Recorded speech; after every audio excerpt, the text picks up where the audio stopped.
What is Thanksgiving without pumpkin pie? This is, dun dun dun, pumpkin pie is my favorite. I know, stop laughing everybody out there. All the crew's laughing. But pumpkin pie is my favorite dish of Thanksgiving. But here's the deal, I can't eat a lot of sweets. So I'm going to show you how to make a crustless version of pumpkin pie with all the flavor and all the good stuff. So before we get going, I did take a pie crust and I made a few leaves. So here's a really good option, right? If you don't want the crust in the pie, or if you want to leave out the calories, that's totally up to you, and I think that's a great option. But if you must have some crust, or if somebody at your dinner table must have a little bit of that, I would recommend just making some little decorations like leaves, and that way if somebody has to have some, they just get one little leaf and they still get their fix for the pie crust. So I'm going to start with a filling on this pie. I'm going to start with 1 can of pumpkin. So I already opened up the can.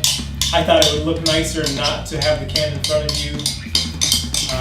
So we're going to do 1 can of pumpkin. And to that, I'm going to add 1 cup of almond milk. Now, traditionally, you would put evaporated milk. Some recipes call for half and half, or something heavier like whole milk. But almond milk is going to be a really good alternative, and it's going to have just as much flavor. And to that, I'm going to add 2 eggs. And again, I just want to mix the eggs in a separate container so that I don't have a bad egg.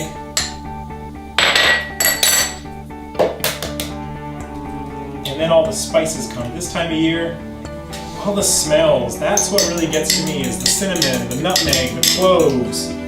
So I've got 2 eggs in there. And then to that, I'm going to add some coconut sugar, just about 1/3 of a cup of coconut sugar. Now keep in mind, I want to take off any refined sugar, or take out any refined sugar from any of my recipes. So I'm doing 1/3 cup of coconut sugar, and it's going to give it all the sweetness, it's going to give it all the flavor. It's just less of the calories than the white sugar. And to that, I'm going to go with about 2 teaspoons of really good vanilla. As you can tell, I made my own vanilla. Have some fresh vanilla beans in there. And then just a little bit of cinnamon.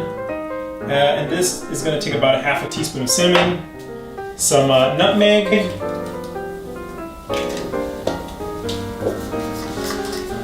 And a little bit of cloves. So just about 1/2 teaspoon of those. And the smell, now that's what I call Thanksgiving. And to that, the recipe does call for just about a pinch of salt, and that is only because we want to bring out the sweetness in the pie. And that's going to go in ramekins. There's another tip. Use ramekins because you can really control how much you have. And so you're going to pour that into ramekins, you're going to bake it, and you're going to get some pie just like that. And again, you want to put some little leaves in there so that you have a crust, and you don't have all the fat with the crust on the bottom.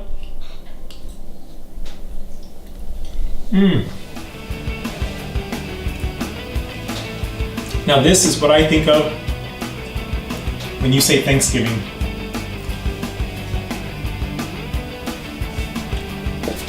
All the flavors of the pie with less of the fat.